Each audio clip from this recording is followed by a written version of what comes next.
Del Evangelio según San Mateo. Jesús partió de allí y se retiró al país de Tiro y de Sidón. Entonces una mujer cananea, que procedía de esa región, comenzó a gritar: «Señor, hijo de David, ten piedad de mí. Mi hija está terriblemente atormentada por un demonio». Pero él no le respondió nada. Sus discípulos se acercaron y le pidieron: «Señor, atiéndela, porque nos persigue con sus gritos». Jesús respondió: «Yo he sido enviado solamente a las ovejas perdidas del pueblo de Israel». Pero la mujer fue a postrarse ante él y le dijo: «Señor, socórreme». Jesús le dijo: «No está bien tomar el pan de los hijos para tirárselo a los cachorros». Ella respondió: «Y sin embargo, Señor, los cachorros comen las migas que caen de la mesa de sus dueños». Entonces Jesús le dijo: «Mujer, qué grande es tu fe, que se cumpla tu deseo». Y en ese momento su hija quedó curada. Hola amigos y amigas. Hoy se habla mucho de las relaciones tóxicas que algunas personas podemos llegar a tener, de las cuales se indica que generalmente hay que huir de ellas. Para Jesús quizá los escribas, los fariseos, han sido personas significativas. Para Jesús no han sido simplemente personas tóxicas, pero ciertamente la relación de Jesús con ellos ha sido una relación en la cual ha habido tirantez y en algún momento Jesús necesitó airear el corazón, necesitó ir a buscar algo distinto. La previa del texto que hemos escuchado recién, lo que viene antes, nos relata este encuentro que más de una vez es un encontronazo entre Jesús y las autoridades religiosas, las autoridades que habían sido enviadas de Jerusalén para cuestionar a Jesús. ¿Por qué ustedes no hacen las purificaciones? Recordemos que los judíos tienen necesidad de hacer estas purificaciones rituales. No significa solamente que no se lavan las manos antes de comer, eso sí lo hacen, pero los judíos tenían unas purificaciones rituales y Jesús y sus discípulos no hacen esas purificaciones.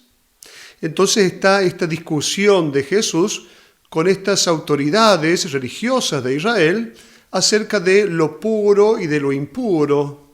Y Jesús que va a decirles: no es lo que entra lo que lo hace impuro al hombre, sino lo que sale del corazón del hombre lo que lo hace impuro. Y entonces Jesús elenca una serie de pecados, de aquellas cosas que hacen impuro el corazón humano. Esta es la circunstancia previa, diríamos, en la cual se encuentra Jesús, de la cual necesita tomar aire un poco. Y por eso el texto dice que Jesús partió de allí. Este término, Jesús partió, el término partir, es un término técnico.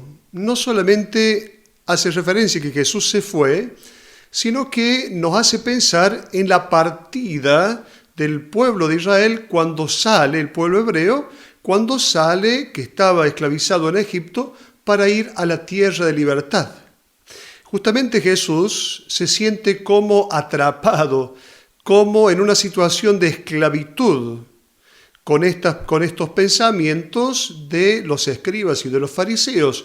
Siente que está en una situación de esclavitud, por eso partió de allí. Hay como un nuevo éxodo para ir a tomar aire a esta tierra que ciertamente para los judíos no era tierra de libertad. Tiro y Sidón eran lugares de los paganos. Sin embargo, Jesús necesita ir a buscar nuevos horizontes, porque ciertamente para eso ha venido Jesús, para ampliar el horizonte, para que sus discípulos y luego la comunidad cristiana entendiera que la salvación es ofrecida para todos.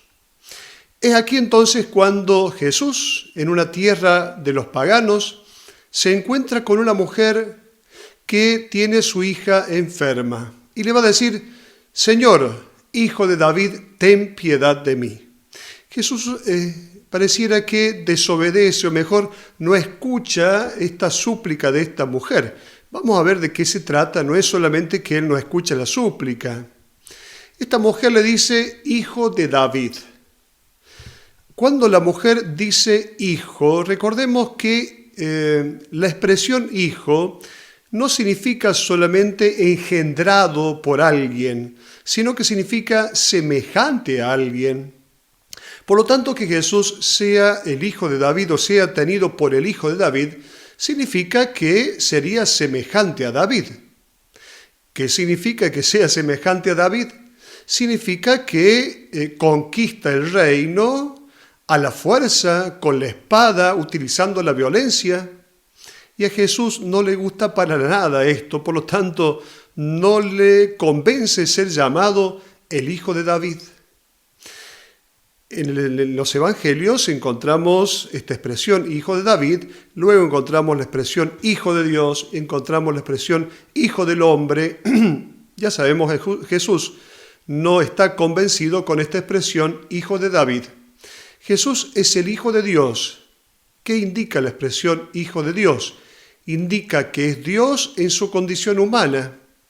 Luego también la expresión hijo del hombre indica que es hombre en su condición divina, pero Jesús no está convencido de ser llamado el hijo de David.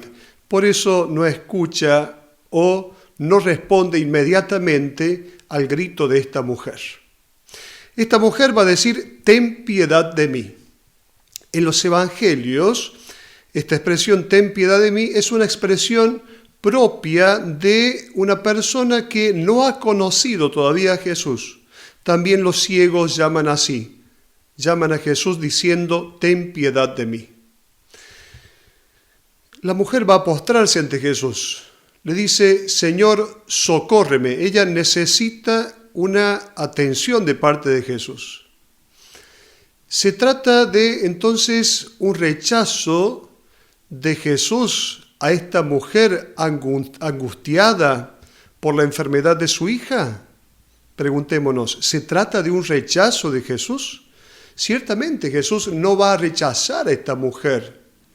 Jesús, en el capítulo 8 de Mateo, cura a un servidor, al servidor del centurión.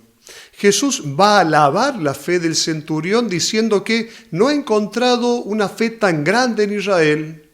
Jesús elogia a un pagano. Entonces no está rechazando a esta mujer.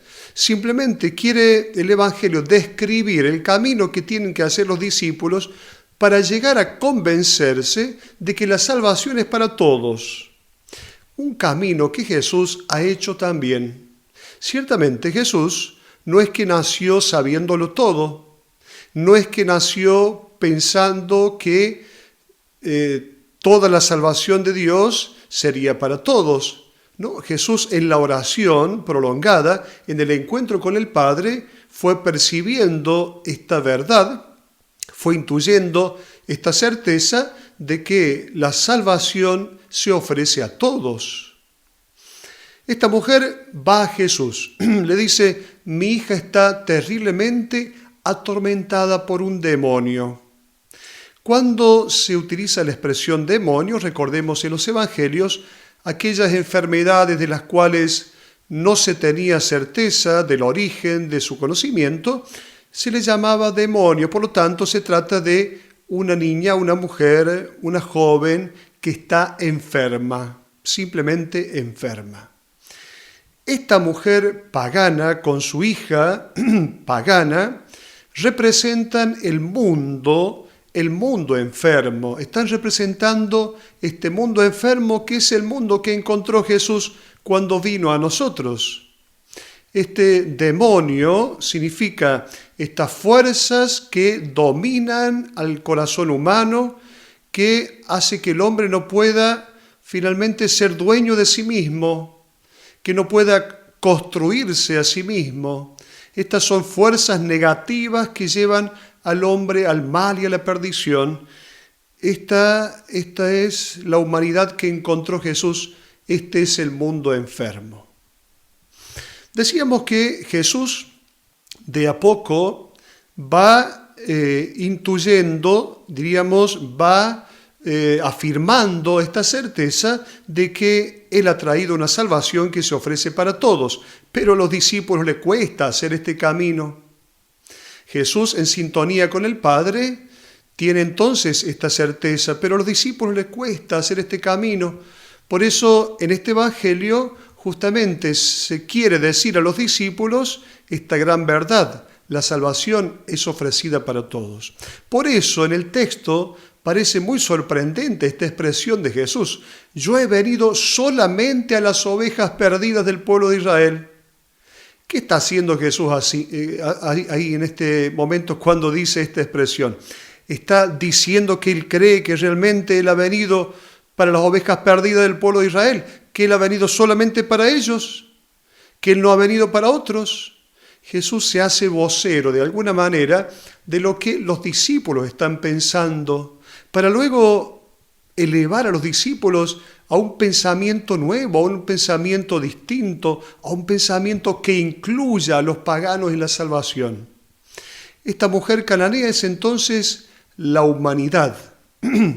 La salvación es para toda la humanidad. Por eso no podemos ya pensar en una salvación para algunos.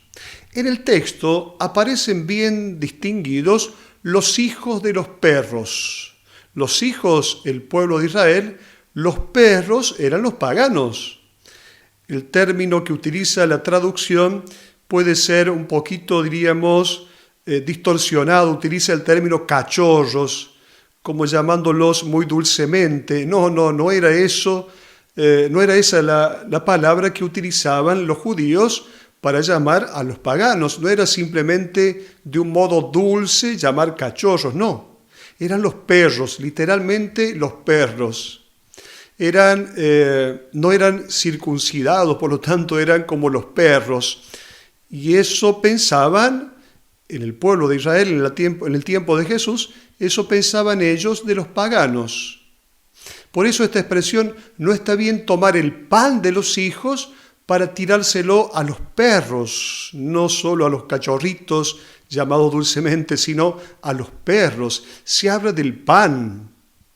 El pan, ya sabemos que significa la sabiduría de Dios, la palabra de Dios. Significa el alimento con el cual Dios satisface el corazón del hombre.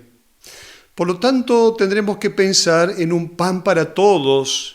Tendremos que pensar en un Jesús para todos, en una salvación para todos. Ya no pensar en un exclusivismo que muchas veces ha atrapado el corazón del hombre. ¿Cuántas veces nosotros podemos llegar a pensar: primero nosotros, después, si sobra, también los otros? No es así. No se trata de primero nosotros y luego, si sobra, también los otros.